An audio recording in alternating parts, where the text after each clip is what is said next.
Hi friends, అందరు బాగుండారా? మేము పార్కుకు పోయింటే ఆడ తప్పెట్లు వాగుతా అంటే పెళ్ళి అవుతుందేమో అనుకునే. కాదు ఫ్రెండ్స్, ఆ వీల్ చైర్లో ఆ పెదనాయన కనిపించిండు. ఏమన్నా పెదనాయన రిటైర్డ్ అయింటే ఏమన్నా ఇట్లా పార్టీ లాగా చేస్తానారేమోలే అనుకునే. అన్ని అనుకొని గమ్ముకుంటే నేను సులోచనాన్ని ఎందుకైతే ఫ్రెండ్స్ నా కళ్ళ ముందు ఏమన్నా జరుగుతా ఉంటే అది తెలుసుకునేంత వరకు నాకు నిద్ర రాదనమాట. ఆడేమో కొంతమంది తెల్లని కర్చీఫ్ గుడ్డలు పట్టుకొని జెండా ఊపినట్టు ఊపుకుంటూ పోతాండ్రు. కొంతమంది ఏమో ఆ గొడుగులు పట్టుకొని డాన్స్ వేసుకుంటూ పోతాండ్రు. పెద్దమ్మ చూడండి ఎంత బాగా ఎచ్చాందో.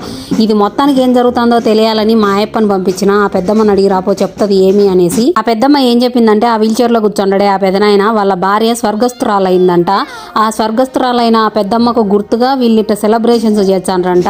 అంటే మనం సంవత్సరికాలు కర్మలు అట్లా చేసుకుంటాం కదా, అట్లా వీళ్ళు ఏదో ఆ స్వర్గస్థురాలైన పెద్దమ్మకు గుర్తుగా ఏదో మెమోరియల్ డే లాగా వాళ్ళ కూతురు సెలబ్రేట్ చేస్తుందంట. మామూలుగా అయితే ఇది ఆఫ్రికా వాళ్ళ సంప్రదాయం అంట. వాళ్ళ కూతురు అమెరికాలో ఉంటదంట. ఆ నుంచి ఎత్తుకొని వచ్చి ఇప్పుడు పెద్దమ్మ కోసం అని చేస్తా ఉంది.